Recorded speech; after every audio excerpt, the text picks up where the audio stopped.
Hello students, good morning. Welcome again to our subject Media and Information Literacy. Today we're going to discuss another new topic. But before that, let us have some activity. Okay, so first we are going to identify the genre of a movie poster. So again, this is what we call genre. So when we say genre, it is same as category. So the category of movie.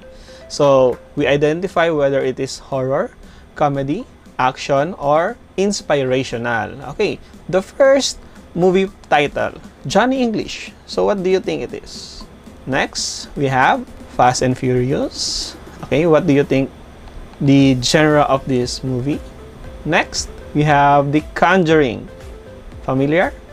And last, okay, The Pursuit of Happiness. So what is your answer?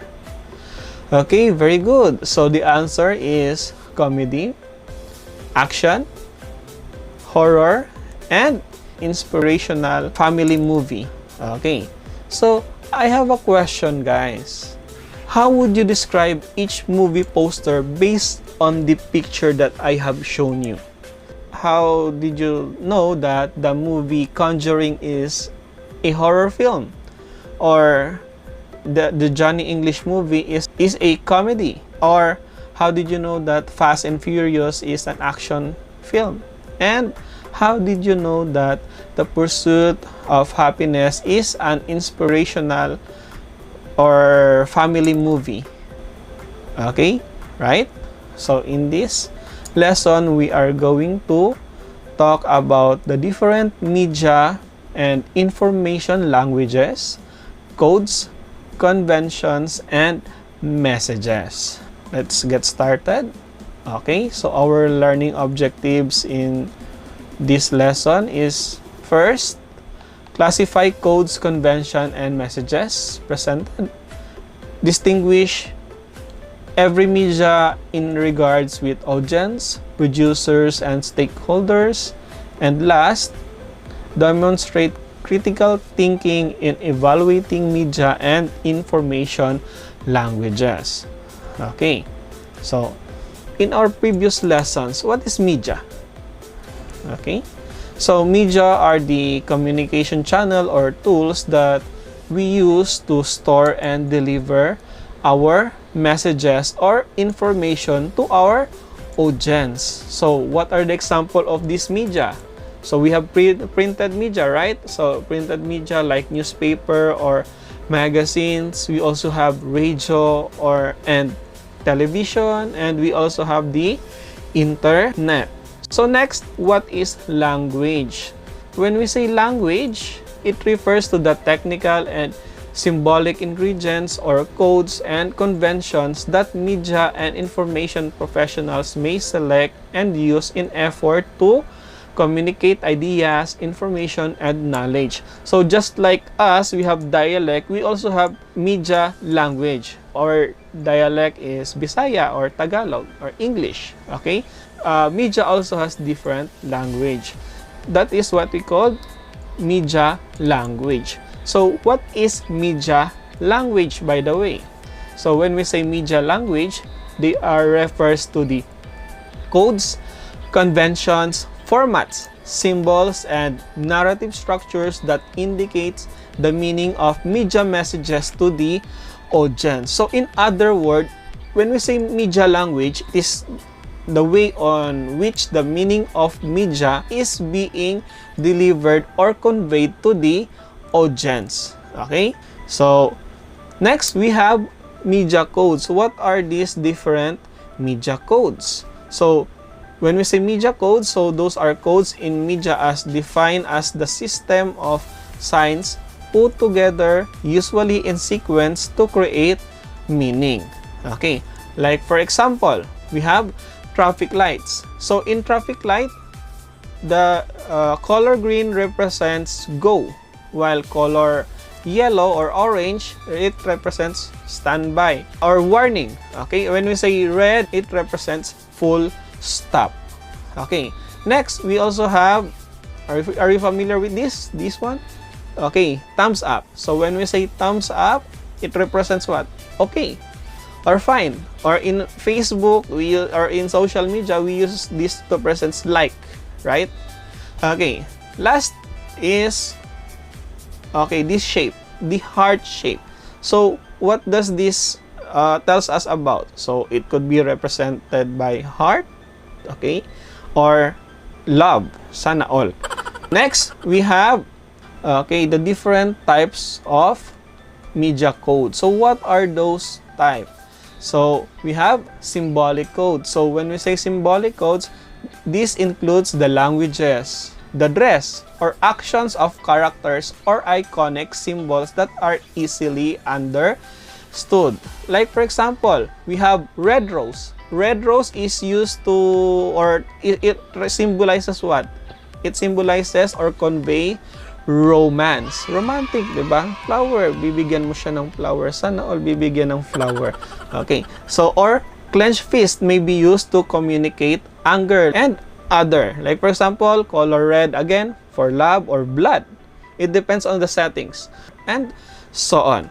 Next, we have written codes. So written codes includes the use of language styles and textual layout. Like for example, ang fonts, headlines or headings, captions, and speech bubbles. Like for example, we have text, I will always find you. So the first text here, what's the message of this one? It represents what? It represents love. The message of this is romance or romantic. So, meron pa siyang pa-heart-heart. So, I will always find you. So, sana all makakita ng someone. Ganun. Okay. And this one, okay.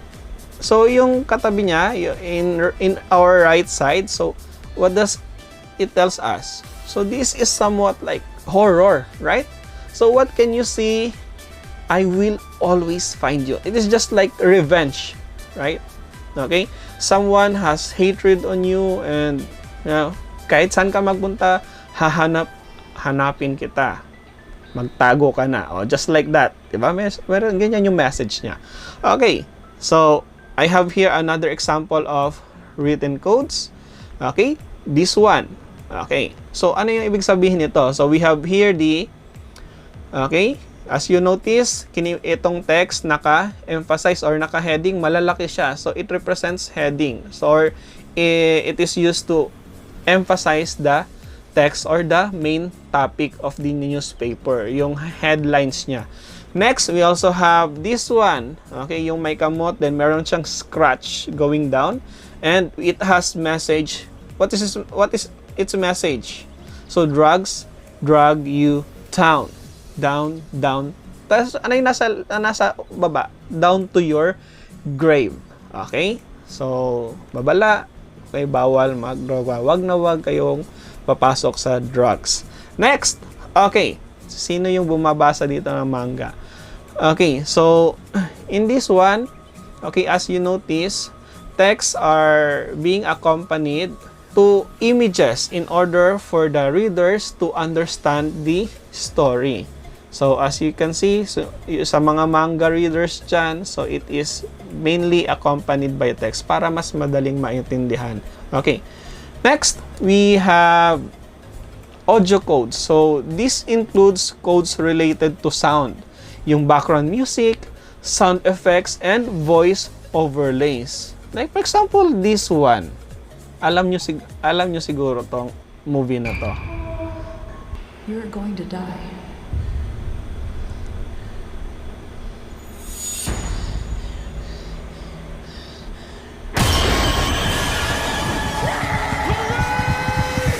Okay, so what have you observed on the video clip? 'Di ba, yung color niya is dark. Okay, yung theme niya or yung setting niya is dark, and as well as yung background music niya, it is suspense. Okay, yung nakakatakot, horror. Okay, alangan naman sigurong romance, no? Okay, so that is audio codes. Okay, next, we also have technical codes. So when we say technical codes, this includes techniques and methodologies like camera angle, the shot type, and the lighting, as well as camera movement, shot sizes, o yung different resolution ng picture or movie ninyo. Okay, so let us go deeper, okay, kung paano kinukuha to or paano to ini-execute yung technical codes. Okay, so we have first the basic camera shots. First, we have extreme wide shot. So when we say extreme wide shot, so malawak. Usually, landscape to. Yung gusto natin kunin is as much as possible yung lahat na nakikita ng mata natin. So this is extreme wide shot. Okay, next camera shot is what we call wide shot. So ano po si wide shot? So, as you notice, ano po yung difference ni wide shot from extreme wide shot? So, si wide shot, for example, is usually pang selfie. Okay? Or, usually gusto mo kunin yung subject mo with the background. Pero, hindi masyadong malayo or napakalayo yung subject mo sa background mo.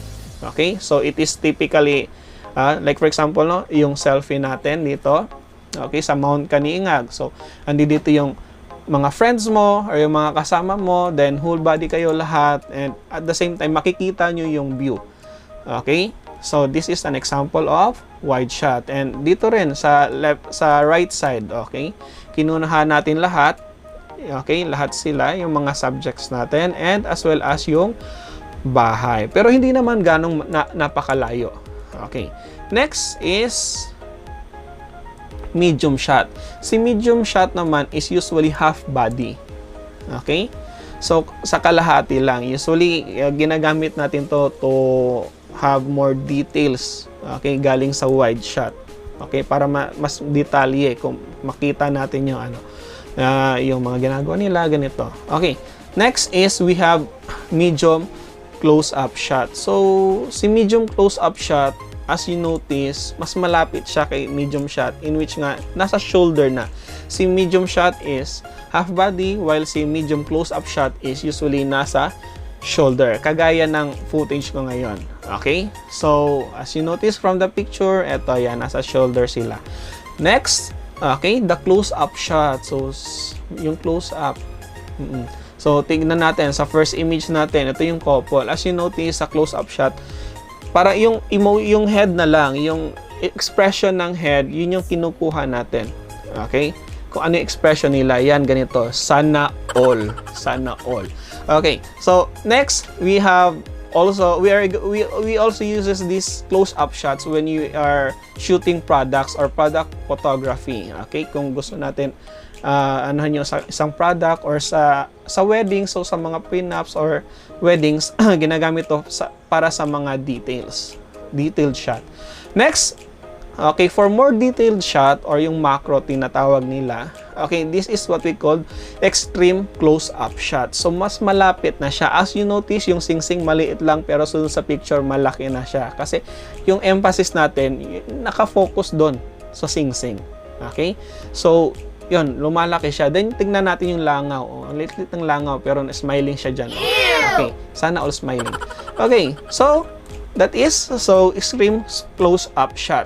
So, next, we have different shooting angle. So, like for example, meron tayong camera dito.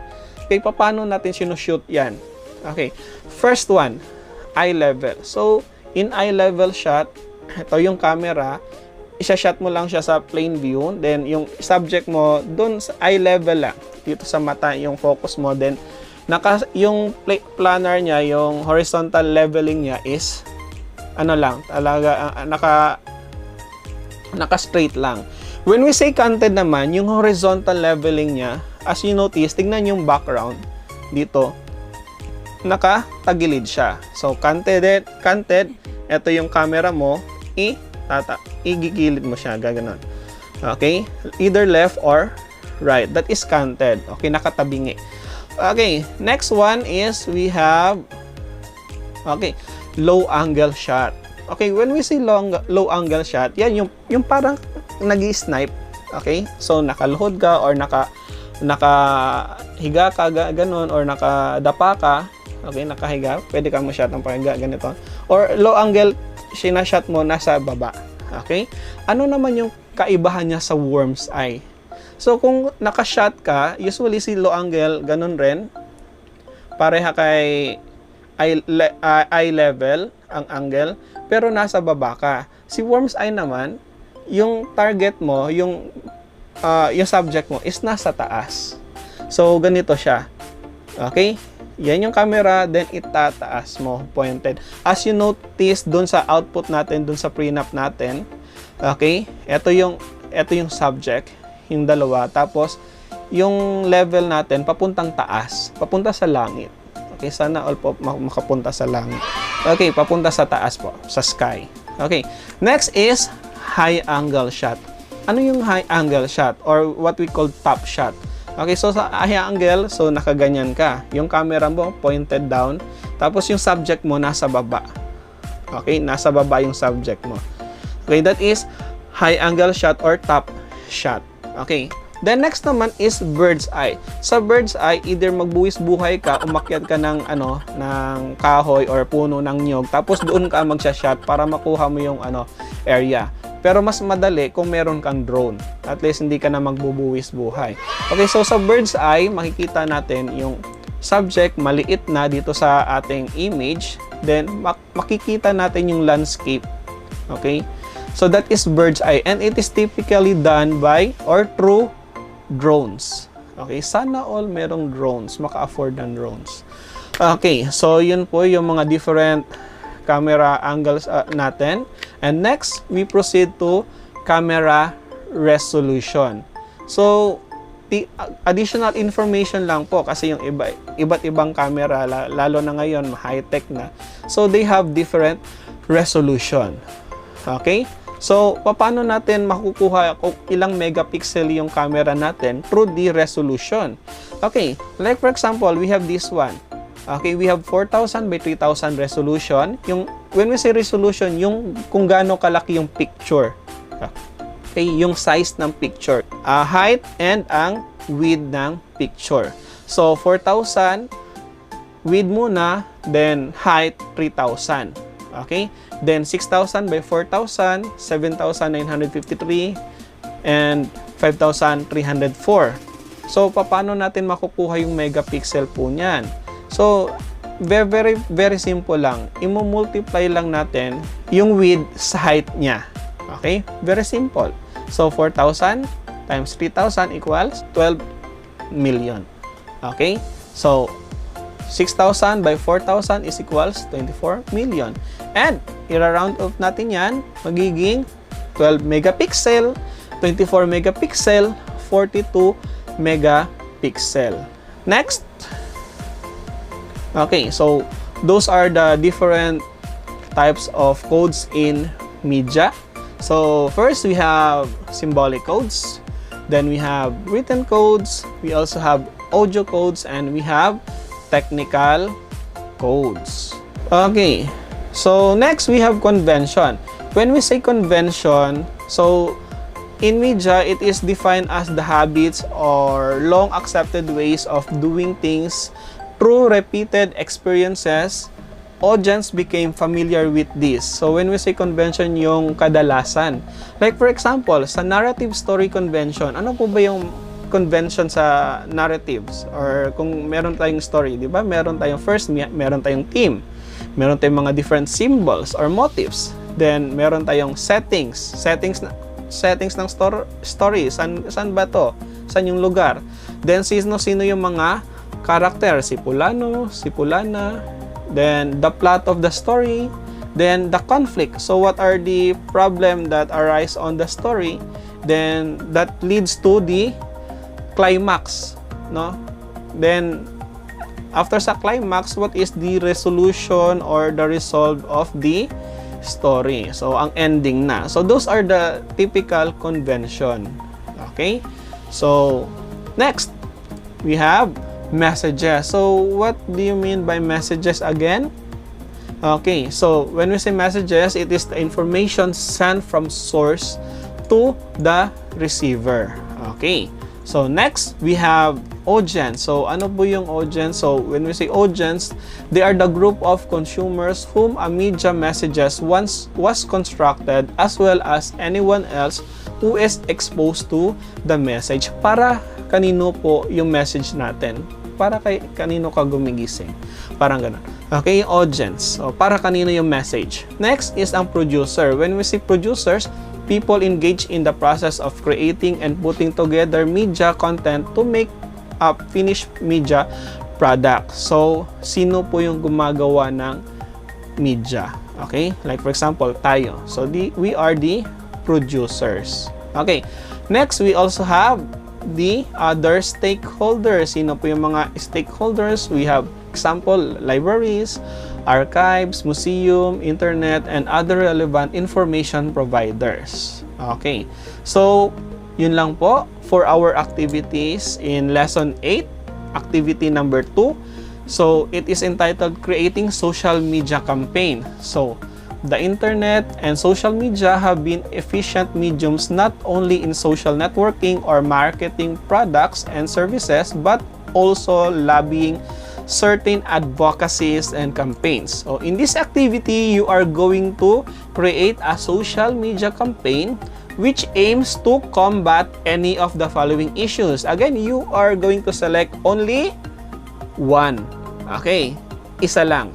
Okay, so ano po yung options natin? We have digital divide, we have internet addiction, we have cyberbullying. So, kahit saan lang po doon sa tatlo.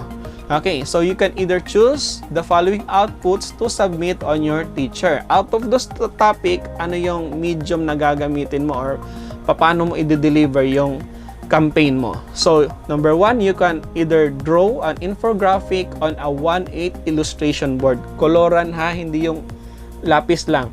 Okay, next is create a 1 to 3 minutes video infomercial.